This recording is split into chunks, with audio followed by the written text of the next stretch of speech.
An official welcome to everyone joining us from Asia and Europe. Good morning if you're in Europe, good afternoon if you are in Asia.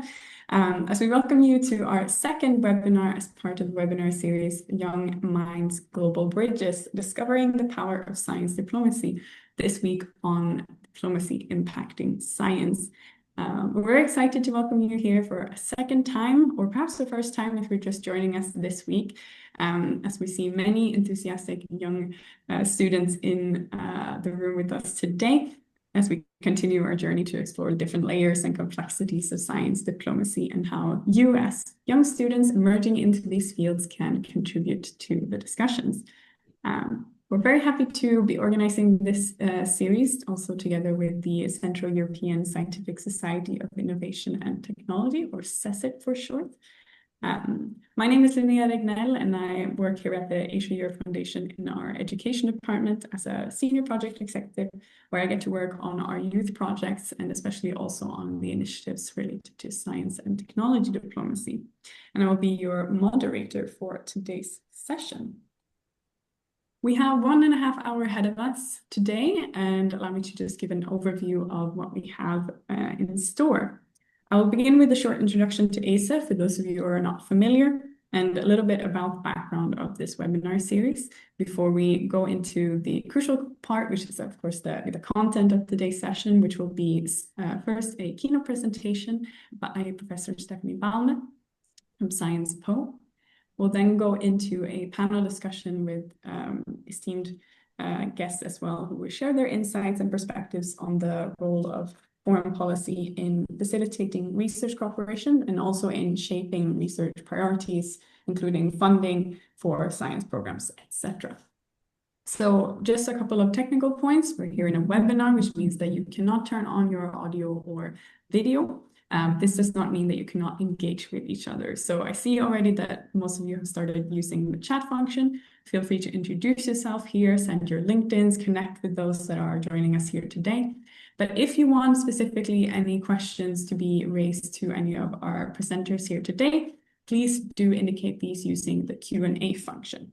This is where I, as the moderator, can help filter the questions and make sure that you are seen and then also be brought up to our speakers. With that in mind, allow me to give a background on the Asia Europe Foundation and our initiative. So as many of you may know, I hope at this point, as you're joining us today, ASEF is an intergovernmental organization, and we work to strengthen mutual understanding between Asia and Europe, as the name entails. And we do this across a number of different thematic areas. Whilst I'll work in education, we bring together government and civil society stakeholders across different areas such as education, culture, communication, governance, and sustainability, just to name a few. And all of this to strengthen connectivity and opportunities for collaboration in a way to promote mutual understanding as such, and also to work on global challenges together between the regions. And the Asia Europe Science and Technology Diplomacy Initiative is something that we have been running since 2024.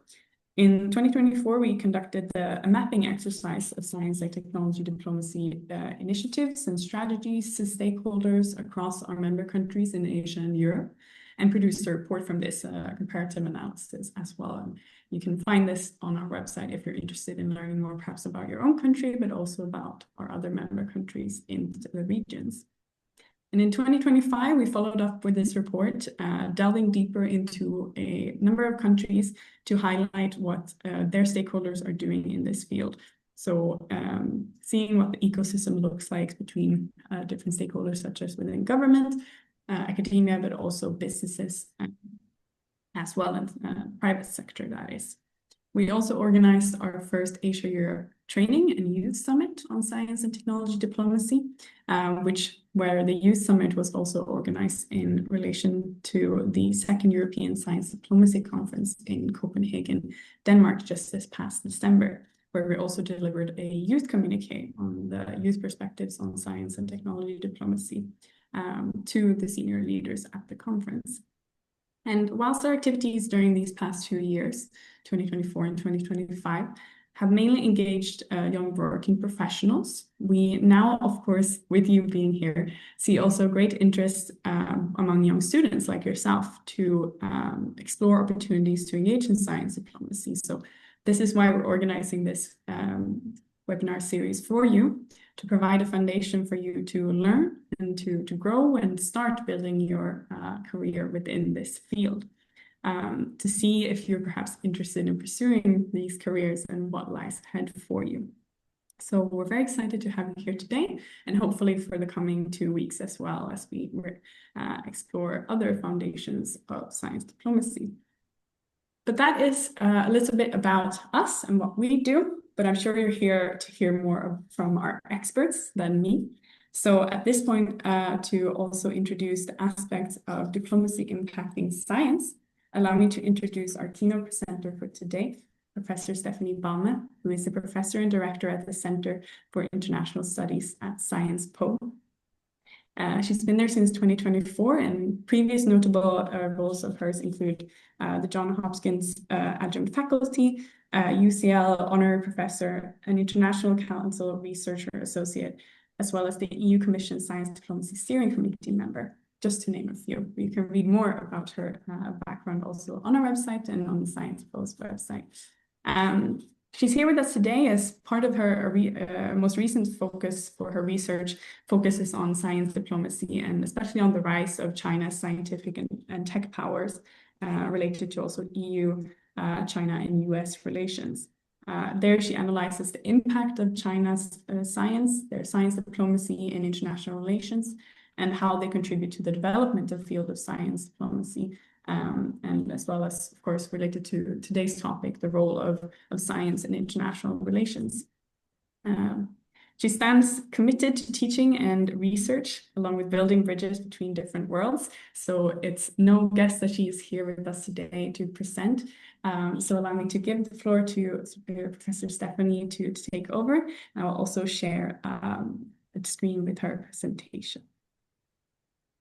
Wonderful. Thank you. Thank you so much for this really kind introduction.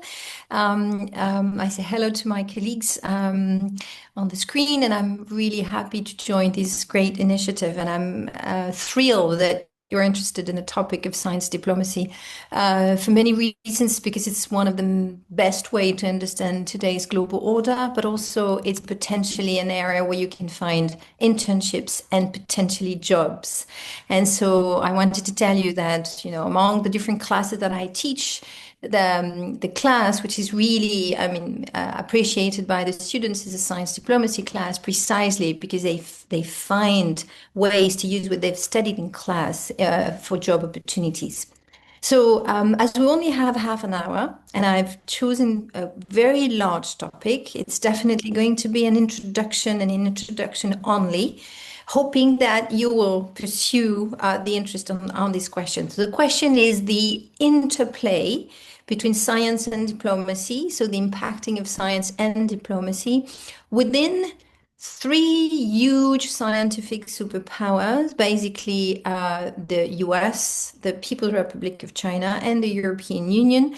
And as you might know, it represents about 90% of the whole scientific ecosystem worldwide. Therefore, it's a laboratory in itself to understand the interplays between science and diplomacy. So what I will do today is basically explaining you what is a question we try to solve. And then I want to go back to this notion of science diplomacy, which has been institutionalized at the beginning of the year 2010, and which went through a lot of changes these last 15 years. So from the very beginning of the definition to nowadays, in between, a lot of things have happened in the world which have impacted the notion of science diplomacy. And so I would like to go back to the history of the last 15 years to let you know where we are and where we stand today. Then, of course, I will talk to you about this G3 concept that I have pretty much, invented, which is the dynamic between the US, EU, and China. So usually people focus either on EU-China or US-China or transatlantic relations, but never consider the issues within this logic of a triangle. And when you use a concept of G3, it changes everything. And then, of course, I would try to give you some preliminary conclusions and opening up to the debate and questions together. So what is the question that I try to solve? Basically, there are two big questions, and I announced earlier on they're big questions. So it's literally a book that I'm currently writing. So the first question is, how is scientific knowledge governed among the three leading powers, which are US, EU, and China, that are simultaneously partners and competitors? And what does these reveal about the evolving international order shaped by two notions that you might have heard of, the notion of decoupling and or the notion of de-risking, okay?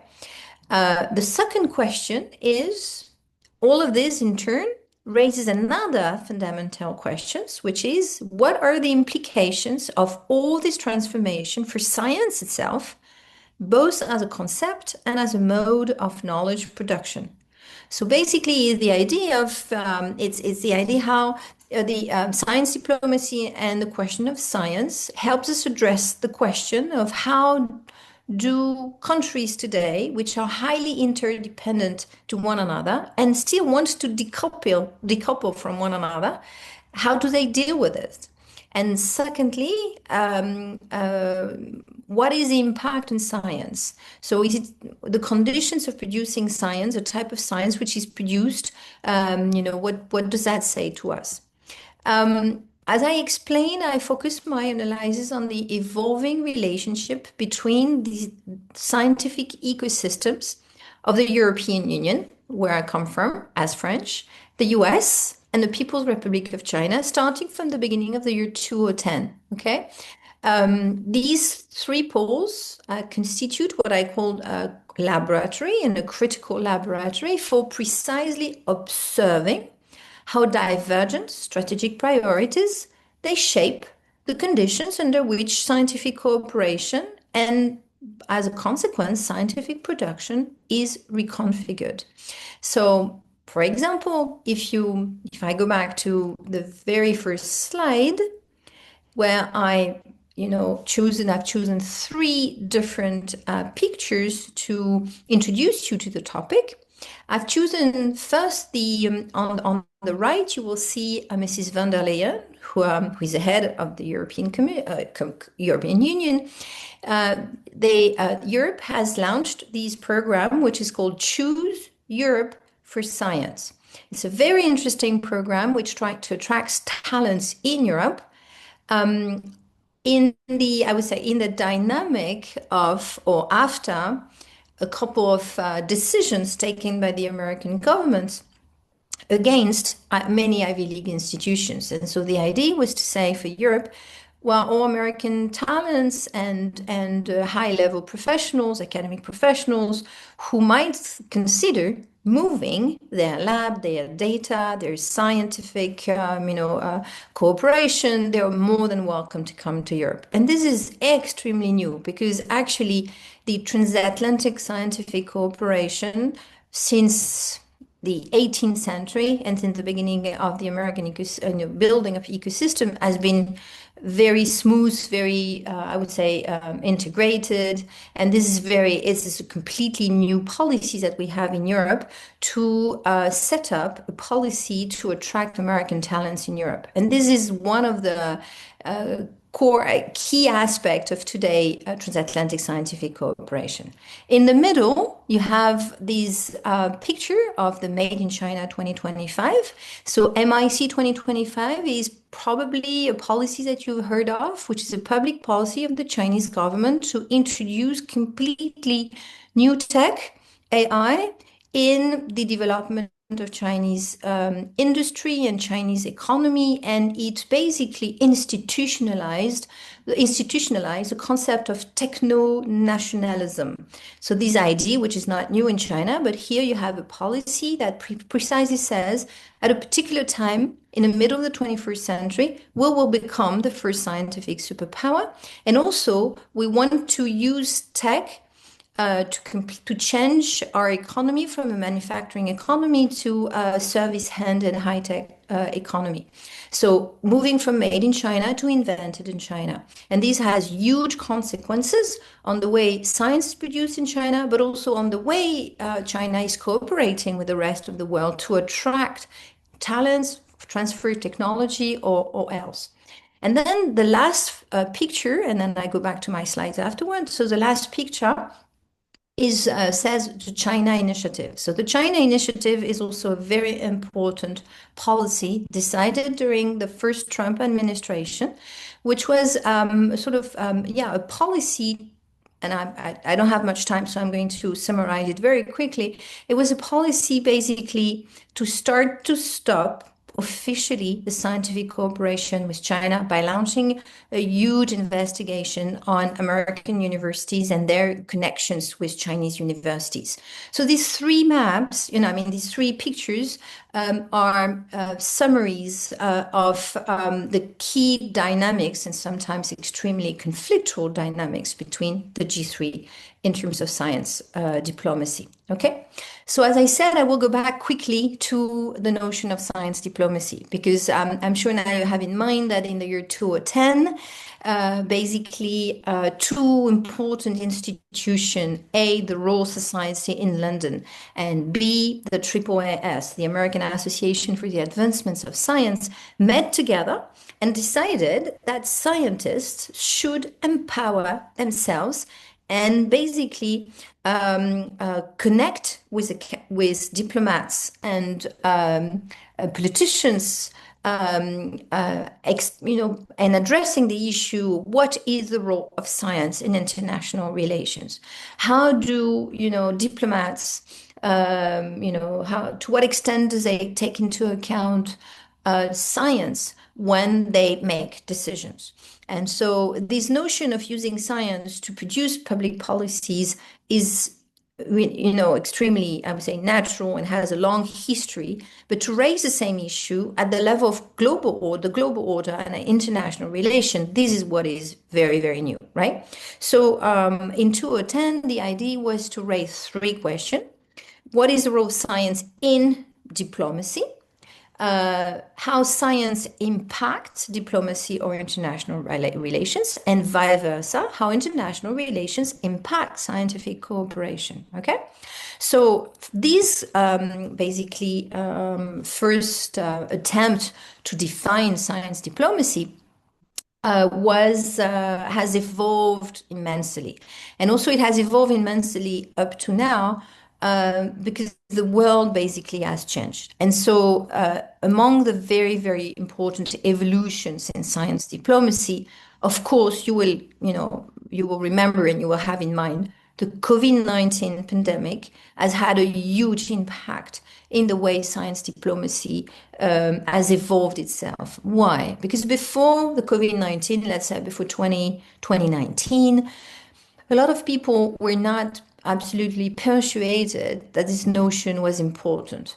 It was still considered, a lot of people still considered that it was a sub-branch of international relations without much impact. And it was, for them, very difficult to connect science and international relations. It didn't make sense.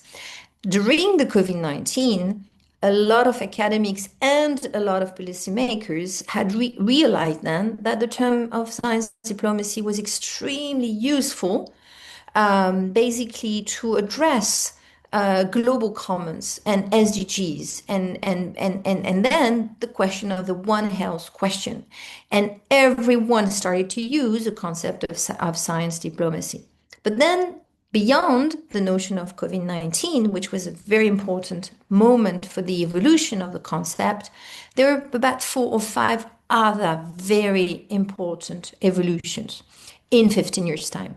So I will just summarize them by saying this, and in disorder, right? Of course, China's science rise and its assertiveness in its role in global scientific competition is very important for many reasons. It's not for many reasons, it's not a constitutional democracy and still a scientific superpower. It's really good in STEMs. It's very connected to the American scientific ecosystem. There are many things that needs to be said, and maybe during the debate we could talk about it. But China's science rise, basically is seen as a threat or as a challenge, and is a game changer in the evolution of the global science diplomacy.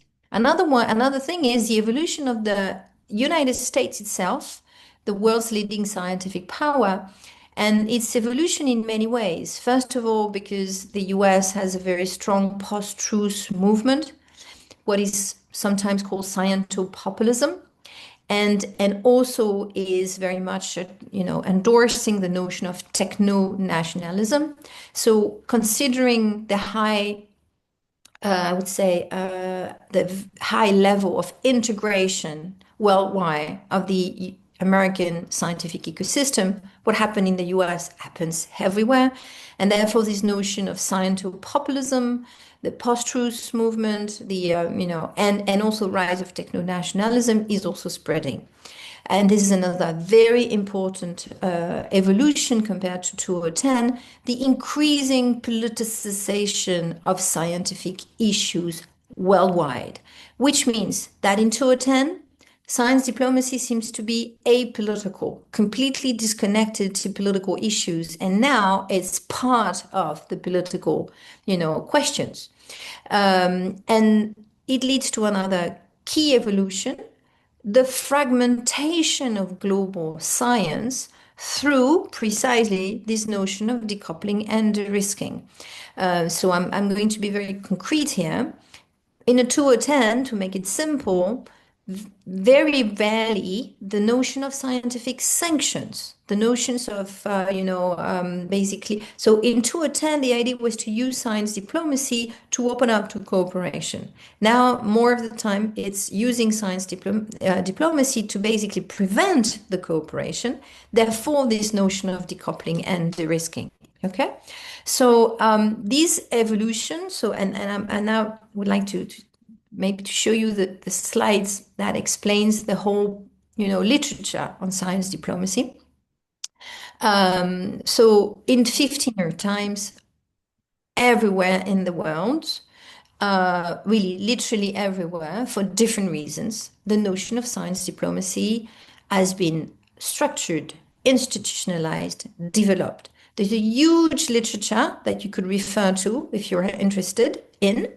And also this literature has created a lot of branches within science diplomacy. So in science diplomacy, the most institutionalized one is a climate diplomacy, and then health diplomacy, and then space diplomacy, and you can go on like this. In my field, it's more the STI cooperation, science, tech, and innovation cooperation. Okay, so it has been so developed. So now the world science diplomacy sort of umbrella term under which you find many different sub-disciplines which are being structured themselves. But the thing is, science diplomacy is now deeply, deeply rooted has always been rooted in the history of international relations. But it's one of the best windows that you can use to understand international relations. Okay. So now I'm going to tell you a little bit about the G3. This is really important. Why? And it's important because of the magnitude of what it represents in terms of research production worldwide, okay? But also because it's a laboratory of science diplomacy in itself, okay? So first of all, when you take the three different scientific ecosystem, the American one, the European one, and the People's Republic of China, you see a lot of differences and many commonalities, right?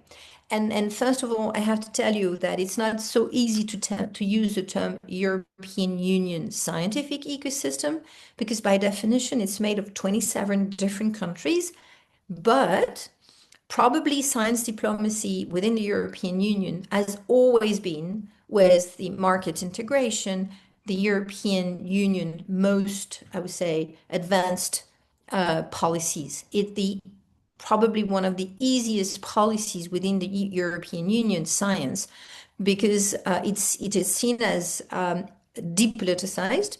Also, the European Union has huge, funding capacities of research, much bigger than every single nation states, and there is a high level of integration within the EU through science. So whether it's scientific mobility, students' mobility, capacity funding, Horizon Europe programs, ERC programs. So there are a huge number of policies created from 1945 in a very incremental way to build up this European Union scientific ecosystem. So, you might ask yourself, come on, the EU is made of 27 countries. There is a huge difference between France, let's say, and I don't know, Bulgaria, for example. Yes, of course, but there's a high level of integration within the system.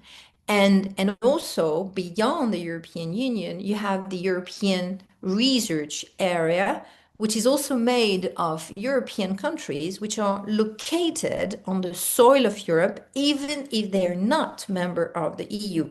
And the two key examples that I'm using that you might think of is the UK and Switzerland. And Switzerland is, you might know, the first innovation as the highest innovation index in the world, and the UK is probably is definitely within the top 10, probably 7 or 8. So it's very important. Okay, so the EU is quite interesting. So if I have basically to give you 3 or 4 characteristics of each of this scientific system, it's basically it's the continent which has developed a really integrated science diplomacy strategy, which is based on the notion of open science, open access to everyone, open science, right? Hugely normative, very integrated, and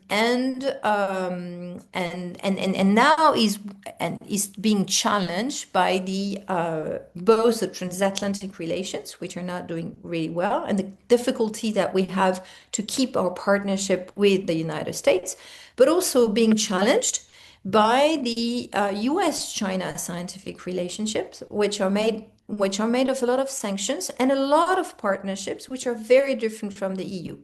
And EU-China relations are going through a lot of difficulties, and they're trying to be solved through scientific partnerships. Okay, but so basically we have the European Union, which is saying open science is our core principle. We are potentially happy to cooperate with anyone, but we realize that among the top 10 most innovative countries, there are 7 European countries, and yet none of them are in the race of AI. Why that? And so therefore the question of shall we decouple, shall we de-risk, shall we open ourselves? How do we organize our connections with the US and China? And the idea is we need to reset both. We need to reset our scientific cooperation with the US and with China. I'm part of a lot of meetings at the European Union trying to see how do we do this. And it's all about diplomacy. Now we have another system, the People's Republic of China, which is completely state-driven in terms of the organization of science, right? Which is grounded in techno-nationalism, techno-nationalist orientation, and also highly techno-solutionist. There is no post-truth movement, there's a high level of trust in science compared to the US. And China is both using open science and also limiting some of its partnership, but usually speaking is strategically very open to international cooperation with multiplication of new types of visa, with policies attracting talents worldwide, etc. The contrast with the US is quite amazing because in the US, of course, you have federal government is funding a lot of universities, but less and less so under the Trump administration.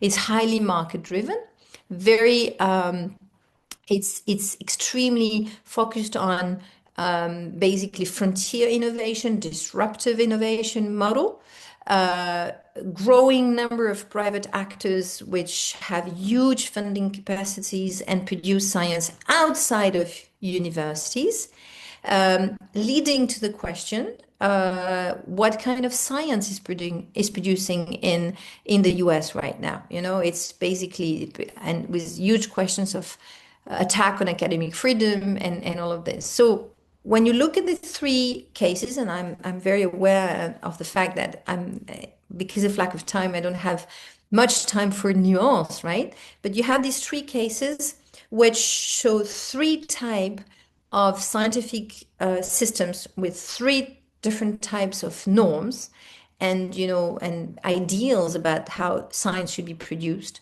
and by interacting with one another, and trying interacting with one another, you understand what could be the evolutions of the global scientific ecosystem. Okay, so I don't know how many time do I have. Maybe, oops, no, not much time. So in the slide that I've prepared, so I'm going to basically finish in 3 minutes because I see that I'm running out of time. So in the slide that I prepared, I wanted to show you the Global Innovation Index. So this slides afterwards. Yes, so the Global Innovation Index is a document that I think you would be you'd be really interested in and fascinated to read. Why do I suggest you to go and have a look at this Global Innovation Index, which is produced by the WIPO, the World Intellectual Property Organization, together with three universities, one from the US, one from China, and one from Europe. The US one is Cornell Tsinghua University, where actually, by the way, I spent 7 years of my life, which is a top university in STEM in China, and a French one, INSEAD, nearby, and they produce an extremely interesting index made of, and this is the slides after, made of a lot of variables, a lot of criteria, comparing about 140 countries. And of course, in my work, I'm focusing on Europe, China, and the US.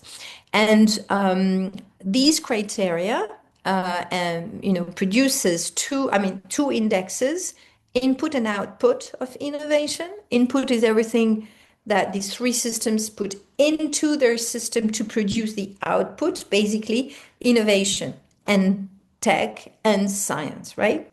And by comparing these criteria within the three big powers that I'm looking at, you see the main dynamics of diplomacy and science. So you see what the EU should do, what China is about to do when the Americans are preparing, right? And you also see the level of basically it creates a sort of agenda for policies in between this country in terms of to what extent do we cooperate in AI, for example, in semiconductors, in social sciences, and to what extent don't we cooperate, right? And it's also an index that shows you where do we stand. So basically, where the US is standing, where China is standing. So I wanted to show you the result of the Global Innovation Tracker of China, but because of lack of time, I'm just going to basically to rush to. I'm going to the slide 19, and then we'll conclude.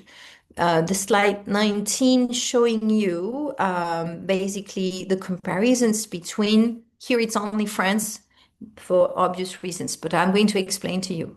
So basically the US is ranked number 3 worldwide in terms of innovation. Its input rank is 6 and output rank 3, right? So basically, and it means that it's a scientific ecosystem which is based on huge fundings, is because its input rank is decreasing. So it means that actually some parts of the scientific ecosystem of the US is in crisis, that is highly changing.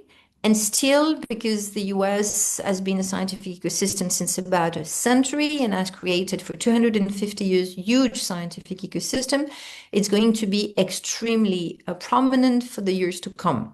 But it is being challenged, and it is being challenged in particularly by China, who for the first time in 2025 have reached the top 10 of world ranking most innovative countries. So you have to understand that China has only developed its scientific ecosystem 50 years ago, so it's quite recent, right? And you see the difference between the input rank and the output rank. It means that China is considered as only 19th out of 140 countries in terms of everything that she puts into the system. And in this input rank, it also shows that basically China is not really good at funding fundamental research. It's really good at basically sort of business model for funding research, but it's also not really good in terms of the system. The 0.2% of the system is excellent, but the rest is medium level. So only the very, very top is competitive internationally, but not most of the system. And it has to basically work on the quality of institutions. So it's number 19 also because its political system, which is, as you know, I would say, basically very state-driven and top-down, is a huge asset for China to develop long-term policies, but it's also these trends is also a huge weakness in terms of capacity for the system to innovate. And still, the gap between input and output is very positive, meaning that it's based on huge work made by people. And I just give you the example of France, because France, we used to be ahead before China, and now is number 13 only, and has and exemplifies the problem that we have in Europe of this gap between input and output rank. So the preliminary conclusions, they're really, really, really preliminary. And I just want you to have in mind that science diplomacy used to be a simple game. It was about opening systems. It was about using science basically to fight against war, to reconstruct countries after war, just to be a sort of tool for easy policymaking at the international level in an area of happy globalization. And now we operate under a dual mandate. We need to preserve this openness. We need to preserve cooperation where possible, whenever possible, because this is how you produce science. If you do not cooperate, you do not produce science for science. You produce science for a political agenda. So we need to preserve this openness, but we also need to take into account the geopolitical dynamics, the competitions in between the countries, and we also need to do this to preserve a sort of humanistic conception of science. So this is the most important, because you could have two authoritarian countries, partnering together, but without considering this notion that science should be part of a public good, common good, and be produced for the good of people. Sorry for having been so quick, but I think half an hour was a little bit of a challenge, and I'm very happy to discuss with you now. Thank you very much, Professor, for that introduction. And yes, we may have been a bit strict on the time, but you kept very good to it. So we're very thankful for that. But of course, you're not leaving us yet. So I see we already have a couple of questions in the Q&A. So keep them coming, and I'll do my best to disperse them out into our upcoming discussion. But at this point, allow me to introduce you also to our other panelists that are joining us today as we transition into this panel dialogue. First, I would like to introduce you to Professor Ananda Kumar Dorayappa, who is the inaugural director of the UNESCO Mahatma Gandhi Institute for Peace and Sustainable Development in New Delhi, which was the first UNESCO's first Category 1 institute in the Asia Pacific.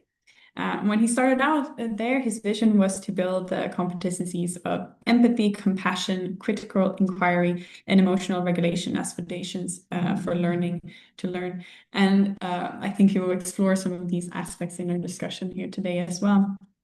Beyond this, he is a fellow at the World Academy of Sciences, as well as the fellow of the World Academy of Arts and Sciences. And he also received his PhD in economics from the University of Texas in Austin, the US. So he also spans across different continents here with his experience. He's also been the co-chair of the Biodiversity Synthesis Group of the Kofi Annan Commissioned Millennium Ecosystem Assessment and the founding director of the Inclusive Wealth Report released at the Rio Plus 20 Summit in 2012. He's presently focusing on his research on exploring how firing Gandhi neutrons can be integrated into educational curricula of the formal, informal, and non-formal education systems around the globe. So very grateful for him for being here with us today. Finally, our second panelist, or third, if we also count, of course, Professor Stephanie, is Ms. Karen M. Hippo, who is a science and innovation diplomacy leader with 15 years plus experience in designing, delivering, and influencing national and international programs at the intersection of technology policy, research partnerships, innovation systems, and socioeconomic development. She's currently a science and technology diplomacy advisor at the British Embassy in Manila, leading a range of initiatives on strengthening UK-Philippines partnerships in this realm of science and technology, and also fostering research collaboration and advancing academia. I apologize in advance if you can hear thunder going on in the background. Here in Singapore, these tropical storms may come up when you least expect them. But yes, beyond this, Karen is also a Chevening scholar and earned her master's in bioscience enterprise from the University of Cambridge. She also has a bachelor's in molecular biology and biotechnology and a master's in technology management from the University of Philippines. So very grateful for her for being with us here today. First, given now also we've just wrapped up with Professor Stephanie Balna's presentation, I would like to give the floor to our other two speakers to give initial reflections and perhaps a little bit that you'd like to comment on or add to the presentation.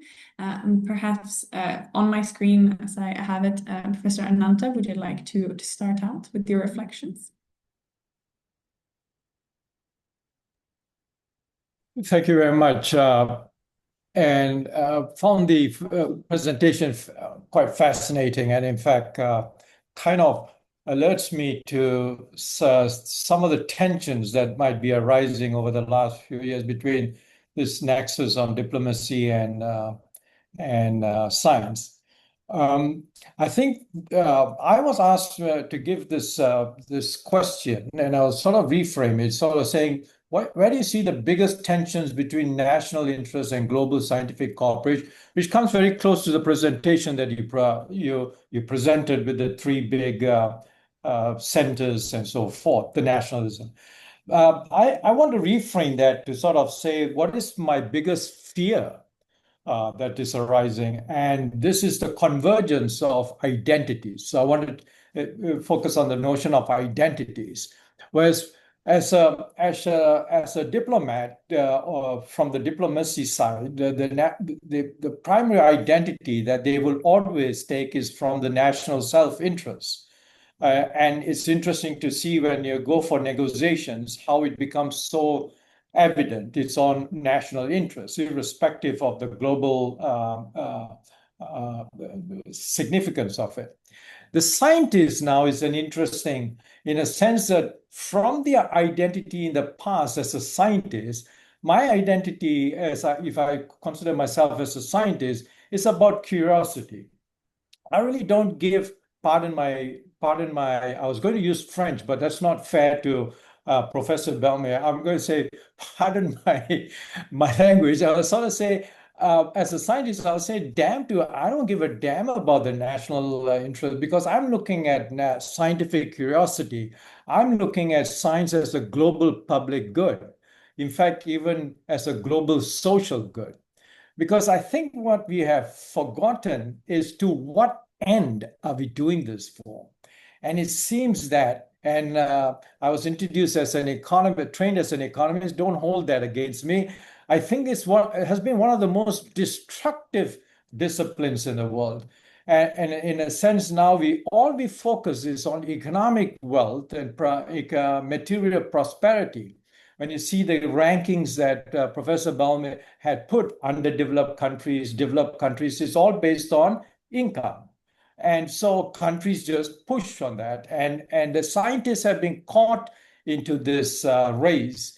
And and I was a little bit concerned at this. There was a publication in 2025 by Professor Gluckman from the ISC and Professor Turakian.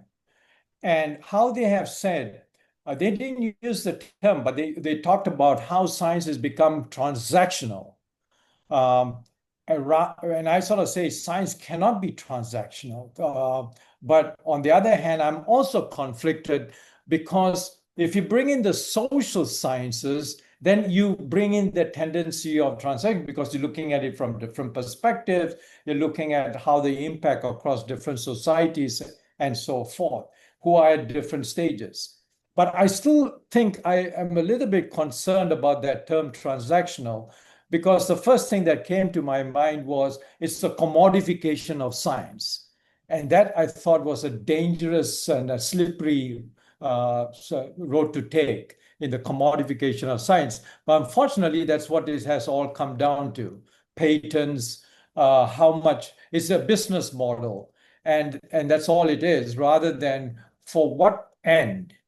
And I want to leave it at that point. I will talk about how these identities have been maneuvered by the whole notion that we are humans.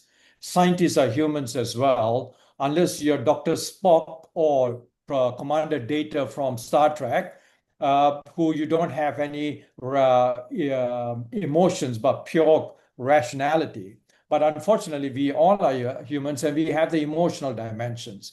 And therefore, that emotional dimension tends to hijack and how we then uses biases to get into where we have right now. But I'll talk about that later.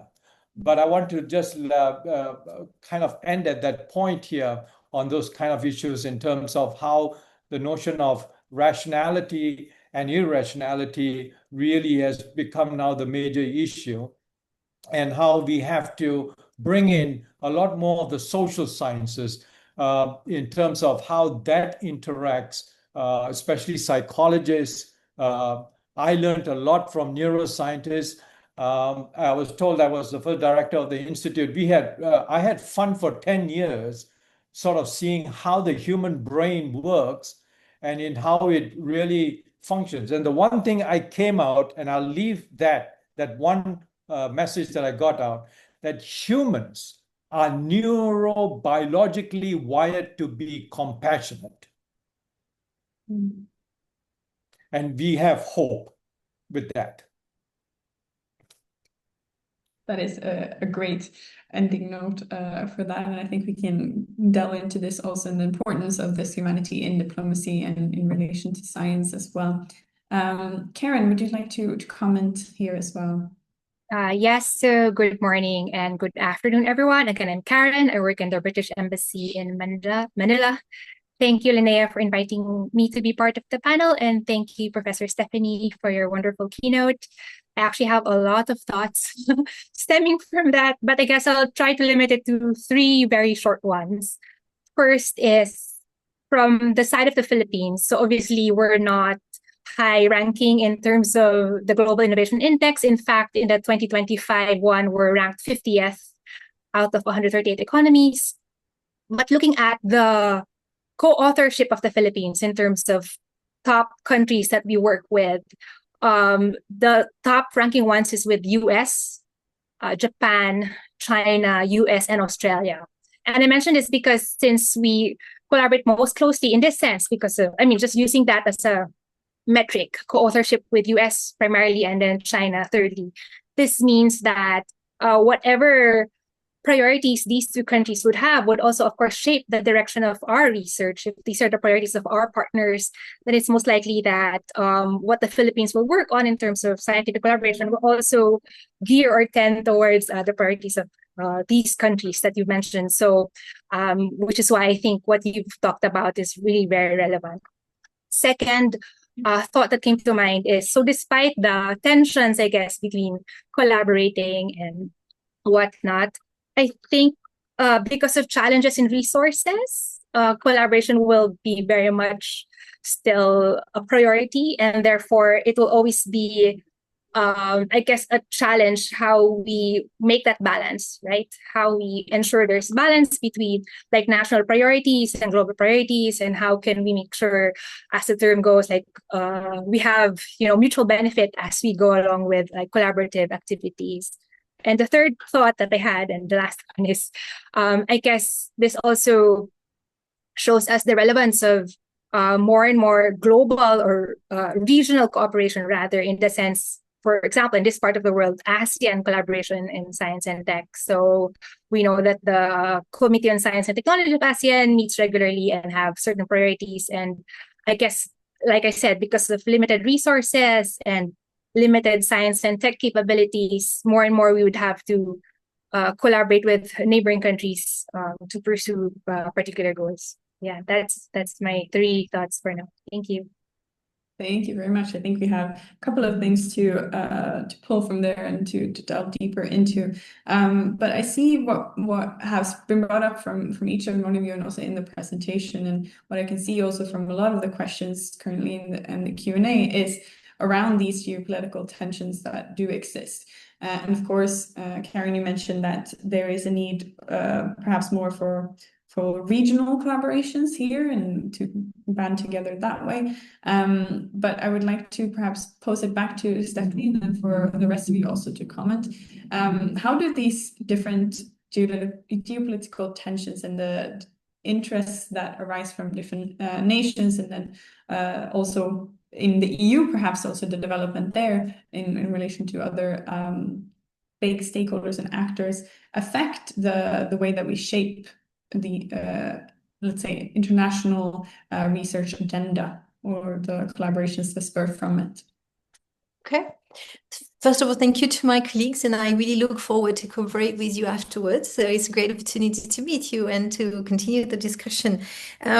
So before I respond to you, Linnea, I would say a few things. Definitely science diplomacy is also about values.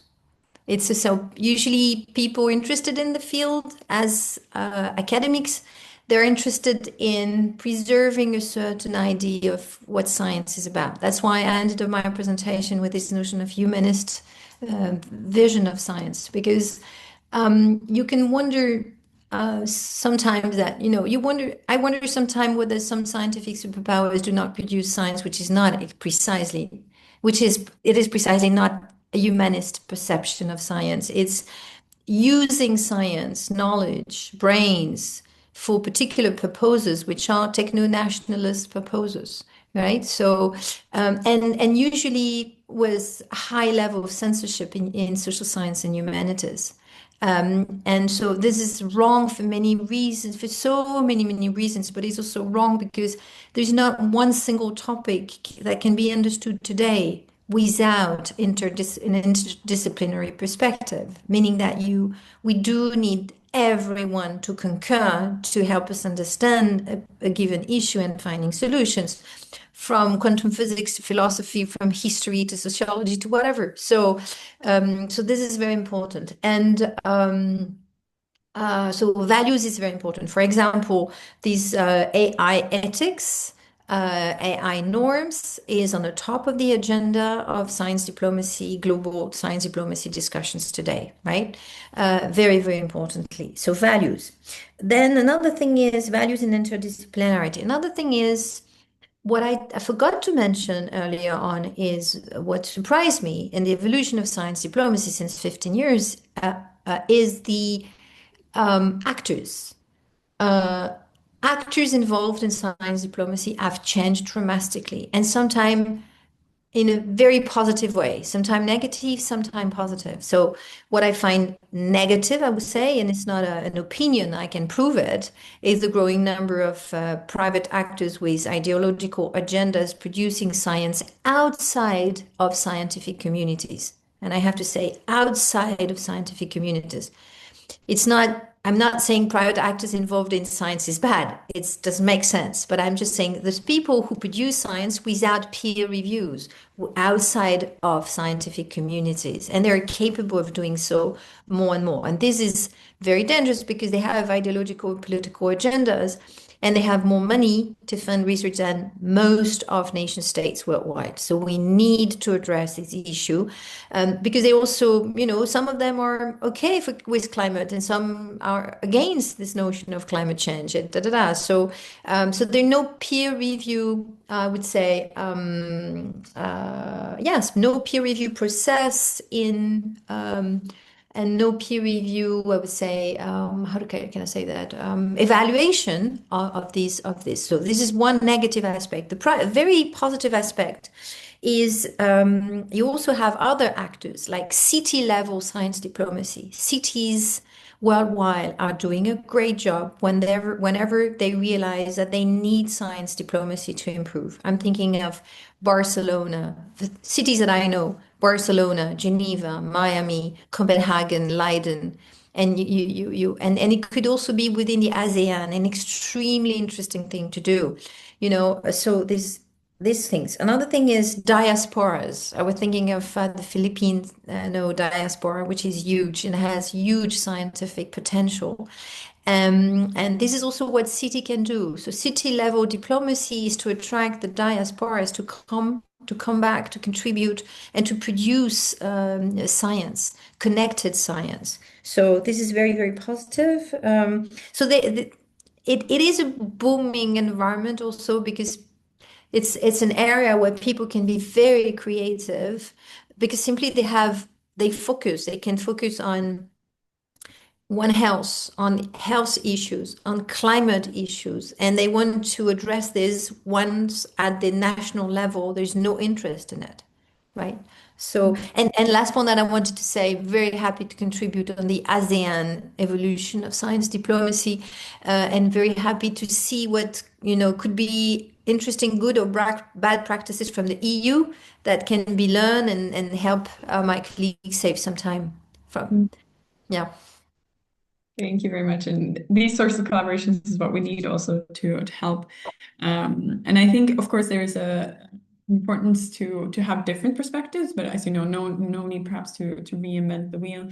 But you talk here, Stephanie, about the values, and I would like to bring this in again and pose a question to Ananta here, because you work a lot, and a lot of your foundational work was around values and the importance of humanities in science.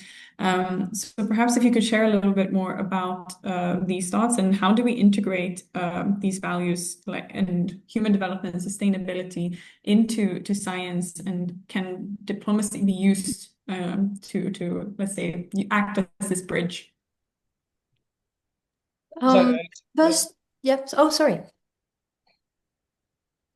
Yes, sorry, and to invite Professor Ananta, and then anyone can comment also later. Thank you. So when Professor Baum brought up the notion of values, it got me excited for a number of reasons.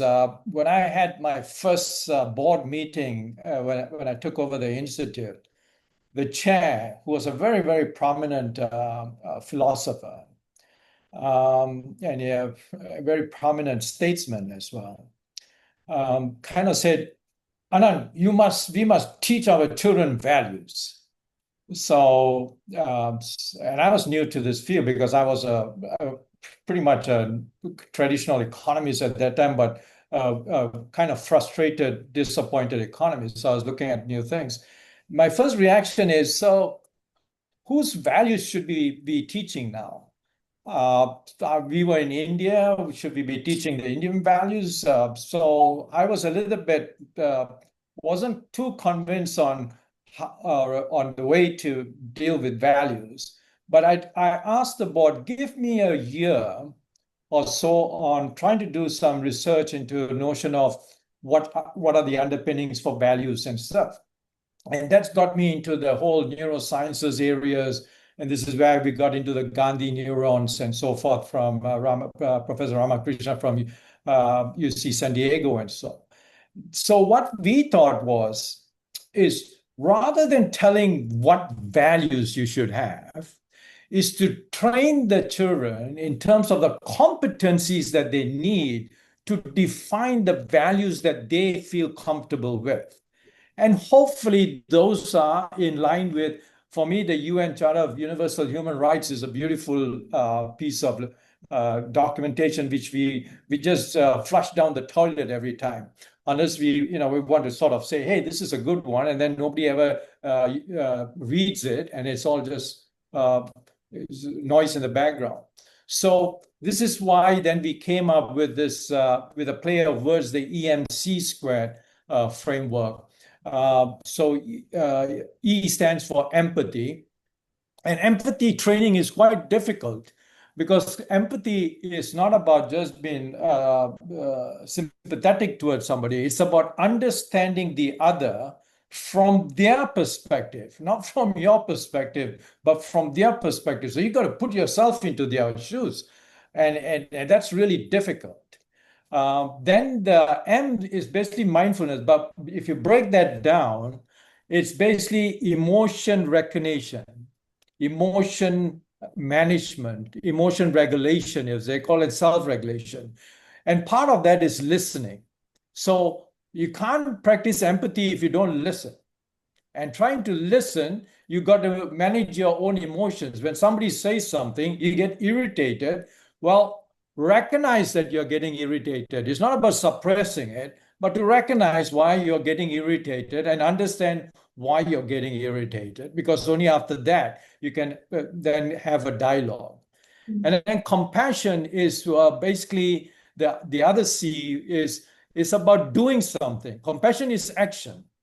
So if you understand the other person from that, and then you become a crowd, what do they call it? Those guys who sit on the couch and watch TV or sports and do nothing. Well, you become a couch potato. That's right.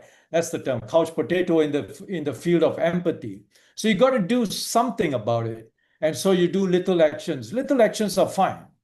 And then the last C was critical inquiry, because what we did was we did a mind exercise and sort of saying you can be mindful, you can be empathetic, you can be compassionate, and you can be a suicide bomber. Because you don't do the critical thinking. And you got to do that critical. So that's a cognitive. So the interplay between cognition and emotions is so important.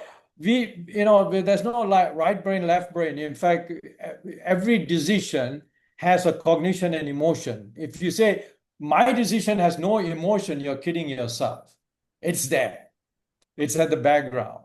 All you want is you not let your decision be hijacked by the emotion. That's one of the main challenges. So that's what when Professor Baum was talking about the humanistic, we talk about flourishing. That's the goal. To what end do we do science for?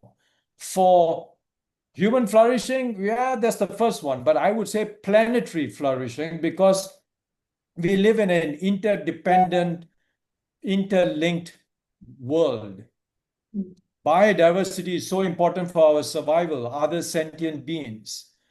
So we need to understand this. So when science and diplomacy and people are going, oh, my nation is going to get this and my nation, and say, guys, we're all interconnected.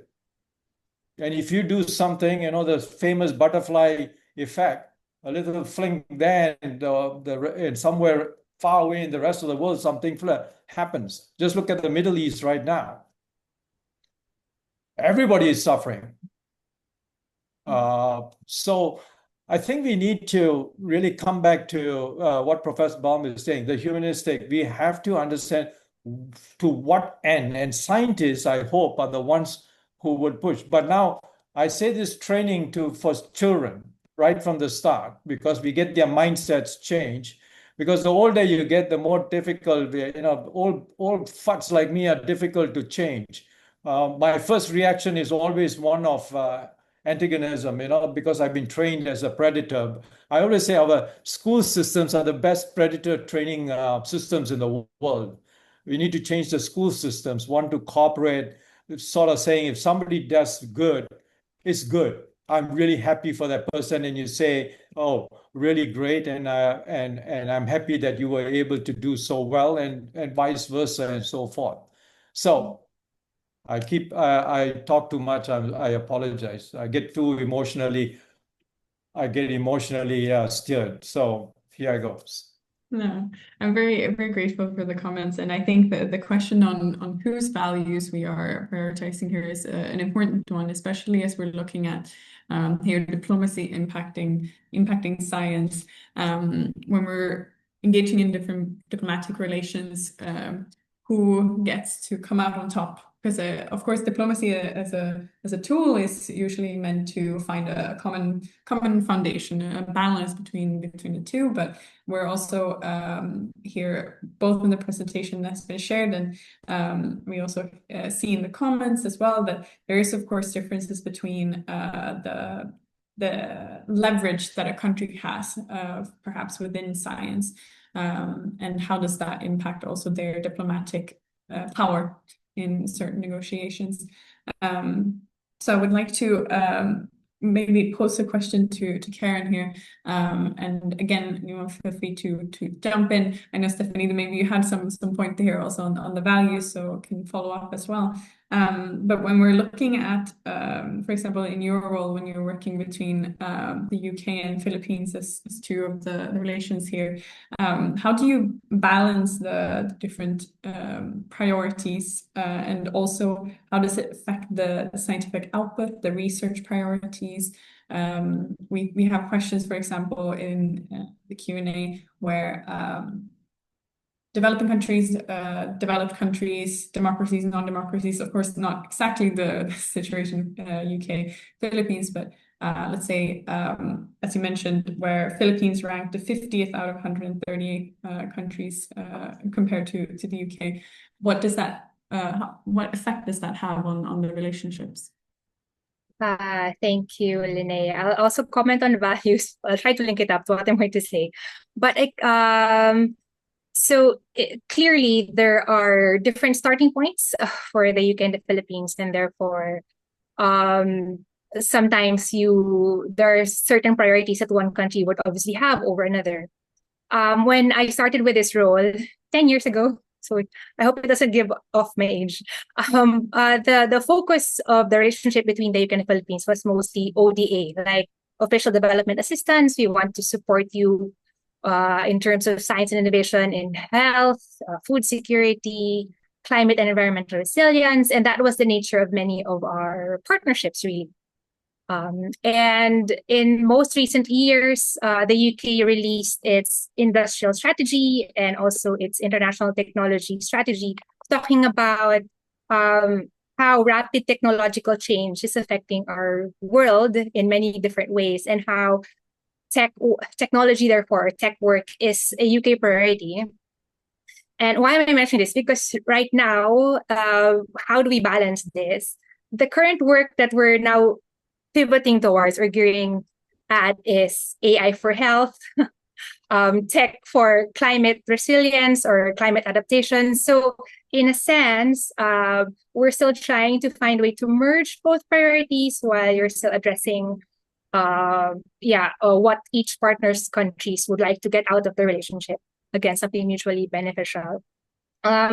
Just to relate it to values very quickly. So as we know, a lot of this work, again, like I said, was mostly science partnerships. But more and more in recent years, because of the use of tech, we do a lot more policy conversations in technology development, or again, ethics. How do we build responsible technology? how do we secure the use of technology. So the joint research, therefore, now is joined by parallel discussions on values, precisely values, but values and how we ensure that the technology that we develop and use would follow certain principles that are obviously of value to both countries and adheres to both countries' ethics in a very simplistic kind of term. So yeah, that's where you kind of try to balance it, try to find a way where what you're working on still contributes to both countries' priorities. So. Thank you. Yeah, different balancing act, perhaps depending on also the topic of conversation here, because Stephanie mentioned in her presentation that, of course, science diplomacy as an umbrella term covers a lot of different subtopics. She mentioned health diplomacy, climate diplomacy, space diplomacy, etc. So I can imagine that also depending on the sector, and as you mentioned, also AI and health tech, etc., can be dependent as well. Stephanie, I think you want to perhaps come in here with the question. I would be happy just to complete say. So definitely, I think for everyone who is listening to us, some of you might know very well the notion of humanism, and some just discovering it. And there are huge libraries which try to understand what humanism is about, and it's the definition of the concept. But the way the way I try to use it in science diplomacy is the following one. It's not so much the idea that human are in the center of the production of science, because this is an argument of the anti-scientist, basically, because we have to focus on nature, we have to focus on the Anthropocene, basically the influence of human individuals in destroying the environment. So it's not this idea, it's more the idea of the Renaissance, the idea of putting the reason right in the middle of the knowledge production. And trying to depoliticize as possible our capacity to understand scientific questions. And bizarrely, this is challenged in the 21st century while we are surrounded by scientific innovations everywhere. So this is really, and also the idea with humanism and science is science. The goal of science, first of all, is to produce science for science itself, without any idea of how are we going to use it. That's how you produce disruptive innovation. For example, electricity.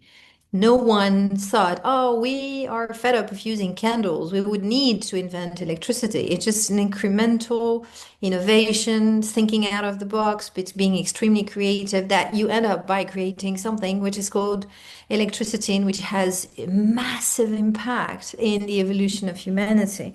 And so it's by humanism and science, it's really the idea of letting scientists produce science for science, and letting them hold the agenda of science, And this is really, so it's in the opposition of techno-nationalism, where basically you have a political system, political leaders with political agendas that ask scientists to produce science which matches to their ideological and political agendas. So that's why, and so maybe I would need to use science and humanism in a more cautious way, but this is the point that I had in mind. And another thing is, what I love with the scientific ecosystem is it's denounced to be naive by many, because we believe in openness, we believe in mobility, in interconnections, in decentering our perspective, in meeting people who have different ideas and therefore help you improve your own perspectives on things. And this is challenged by the global order we live in, which is extremely fragmented. And it's fragmented, I'm talking to you here from Paris, right? And I am the head of a lab doing international studies, and it's becoming impossible for my colleagues to cross the American borders.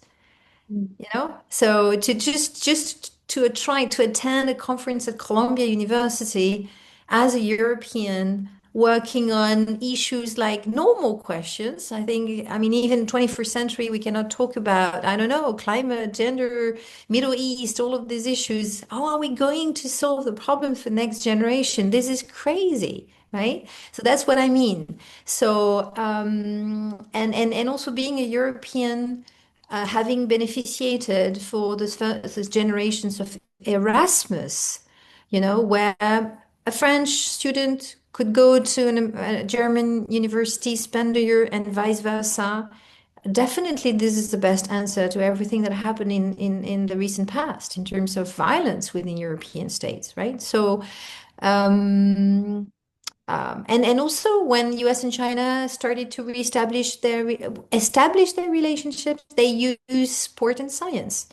The mediators were these depoliticized worlds where people could open doors and talk without taboos. So it's science diplomacies for me is one of the rare solutions that we have in mind, where we have to find a balance without not instrumentalizing science and scientists for political purposes, but still letting these places open as much as possible while considering the notion of competition as well. But competition has always existed. And also, to be honest, most of the time, countries or policies, I'm thinking about the US government today, for example, the US government apparently prevent a lot of Chinese students from having a visa to come to study in the US and still do a lot of partnerships, create a lot of partnerships with China on many other issues, which are extremely strategic. So there is a gap between the discourse and the reality. So science diplomacy is here to say, come on, facts-based policies, and then we go on. So I'll stop here.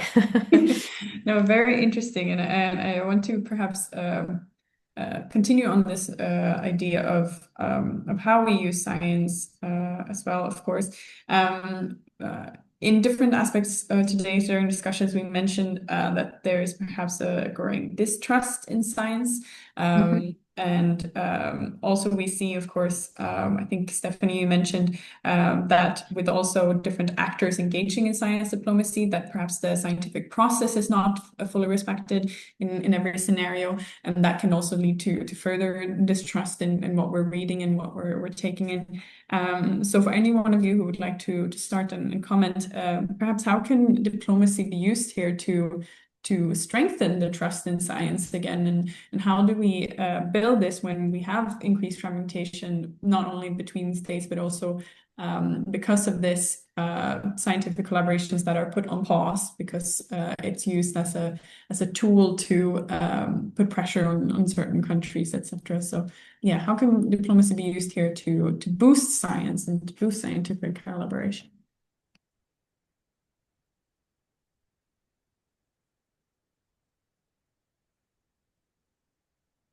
Karen? I thought you went to unmute yourself. I wasn't sure. I can unmute myself now and then pass it on later. I guess at the end of the day, we're trying to build closer relationships because trust is built on relationships, right? And when I say relationships, these are at different levels. So for example, you have relationships between government funding agencies who both fund science, relationships between universities, and then also your relationships between the scientists themselves, right? So trying to strengthen relationships in each of those levels, therefore builds trust. There are some, I would say, classical enablers that countries try to put together to support diplomacy for science. So one is scientific agreements. So you can have an S&T agreement like an MOU or a bilateral strategic agreement or partnership. So, I mean, in a sense, it's a legal document where you both put out what you want to work together on or what is the potential outcome of what you will do together. So these are, again, I would say, traditional levers of collaboration. You could also do like convening activities, so putting together formal dialogues or international missions where you have colleagues from the UK, for example, coming to the Philippines, or ministers from the Philippines traveling to the UK. So these types of exchanges at senior level or ministerial level could also help uh, build trust. And I think it's just continuous engagement. Because it would be difficult to work with someone who you really don't know, right? So, and whenever you want to do any activity, we start with who we know, and we start with who our friends are. So, like I said, it's perhaps trying to put in those formal agreements as needed, and doing those visits or convening dialogues as proposed, and having that continuous engagement between potential partners. Yeah, thank you. Thank you very much. Any other one who wants to comment? So both of you unmute yourself at one point. I'd like to follow up on what Karen's talked about, trust, building trust. I'm a little bit skeptical about these exchanges and stuff, because I think they've been done for a long time, and it really doesn't, because they go back and it becomes back to, back to nationalistic positions.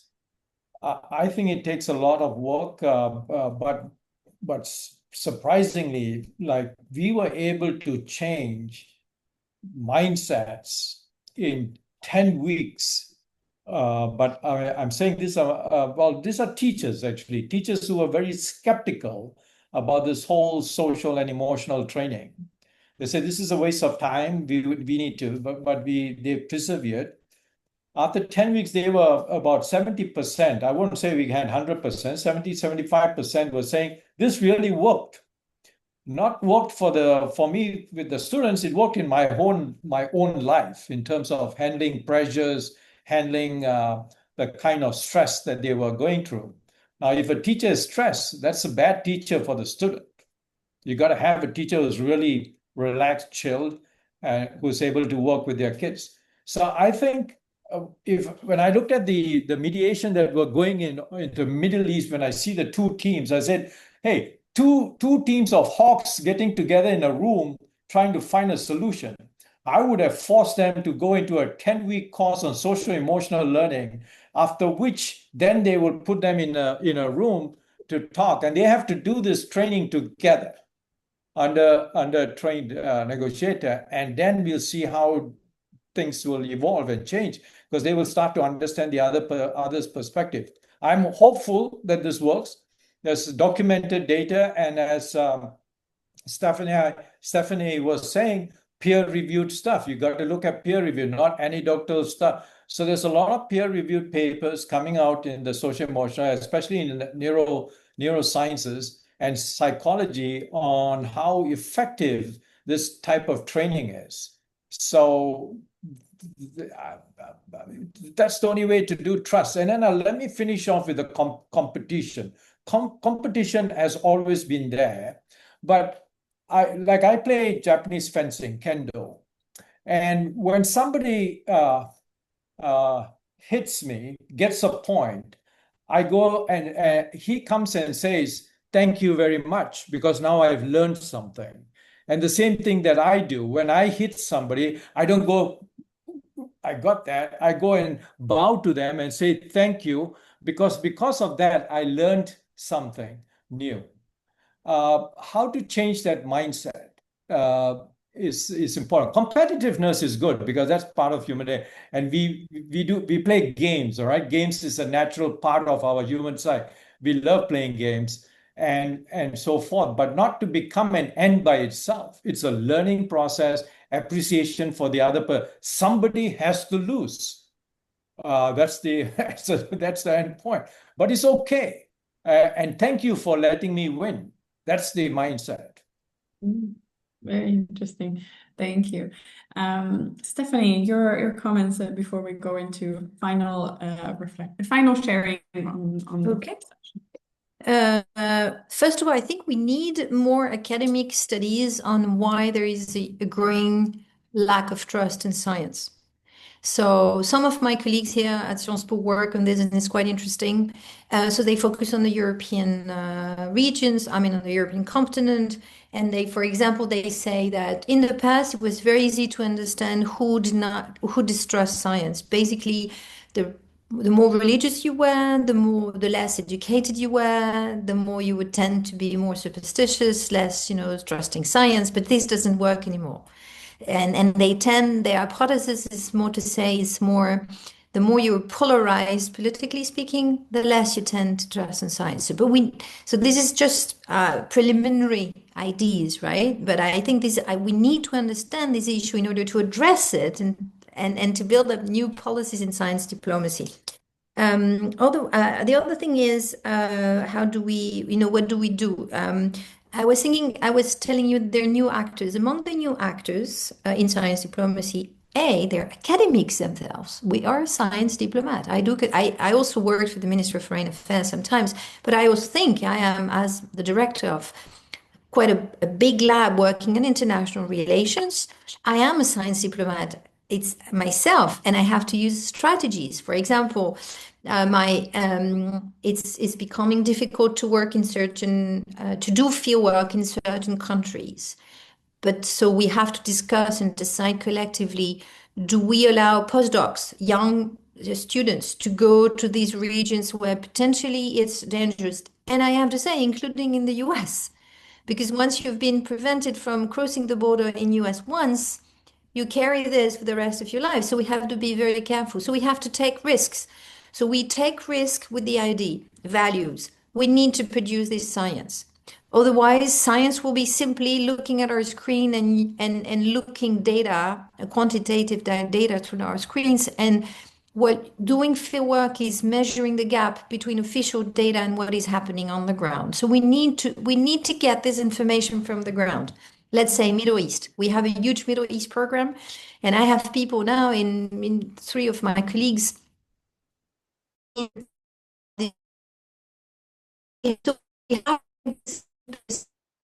First of all, is we need to produce the science. What is the risks?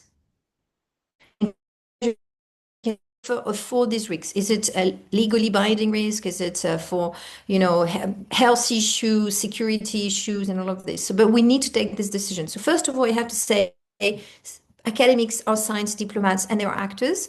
You also have the U7 Plus organization, which is the equivalent of the G7 for universities. So presidents of universities have decided that because they're so much attacked by every kind of political systems wherever in the world, they are going to decide on a few things together.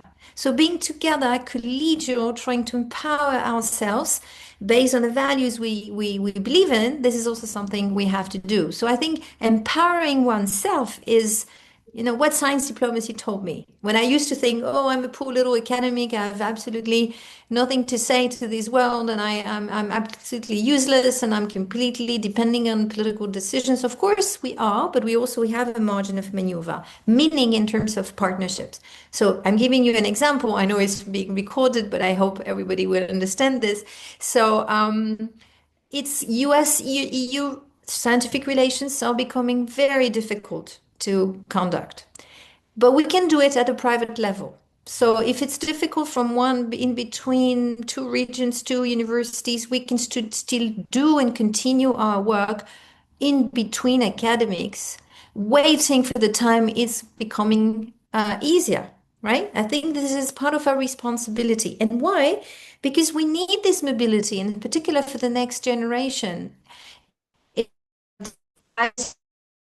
When I master students long time ago, right? When there is no institutionalized relationship between France and China. And what I learned there, it completely changed my life. What I learned from my teachers, from my peers. So I would tell you something. So I really think mobility is important. It makes a huge difference. It changes completely the lives of the students and the young people. And therefore, it has a huge effect. Instead of imagining who is the other person, at the end of the world, you just live with this person, and it changes completely your perception. And I'm telling you this example. When I was a student, so I was a student at Fudan University, who had have had relations with former non-aligned countries. What is called now the Global South used to be the non-aligned countries. And the non-aligned countries were former communist regimes from around the world. And me, as a French person, I made friends with a lot of students from Africa, from Latin America, and from Asia, people who I have never met before during my studies in France, because I was in a very conservative environment and very Franco-French environment. So, by reaching out to a university, you actually reach out to the rest of the world. This mobility is absolutely necessary, and mobility for students. So I really think what we can do in science diplomacy is protecting for the possibility for the young people to move around, to experience not only traveling, but working, living, producing science with labs all around the world whenever possible. Thank you very much. I think it's very encouraging for our students as well. And I think we also had a question on what can be the benefits beyond the actual academic output of working with others in scientific collaborations. And I think this perfectly sums that up as well. Then I think we're coming to the end, so allow me to maybe ask for a quick final note from each of you. And I saw a question in the chat that I would actually like to incorporate into this, which is, of course, we're talking a lot about disconnections, there's fragmentation and a lot of uncertainties, perhaps. But if you would like to share perhaps a positive example of what you've seen diplomacy impacting science, or science diplomacy in action, let's say, that's the final note. And in the spirit of Stephanie's, if you can have one empowering note to the students on how they can continue their journey from here, having listened to you, that would be great. So I'll try and keep it to a minute each of you. I know that is a bit of a challenge, but with that, perhaps the most is quality over quantity, perhaps in time. Anyone would like to start off? Finishing notes.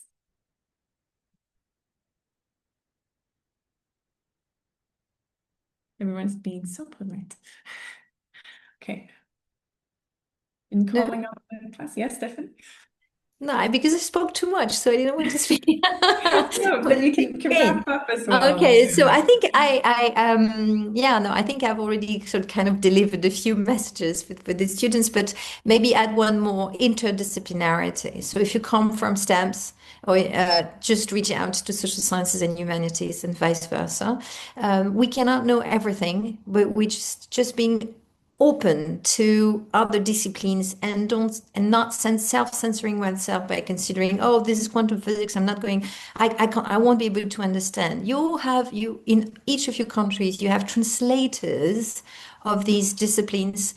But I'm saying, to be a global citizen today, a responsible global citizen today, one needs to be interested in the content of science, not only in our comfort zone of original disciplines, but reaching out to other disciplines.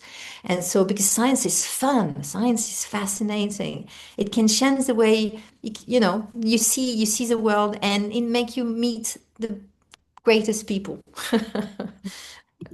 That's great. Thank you very much.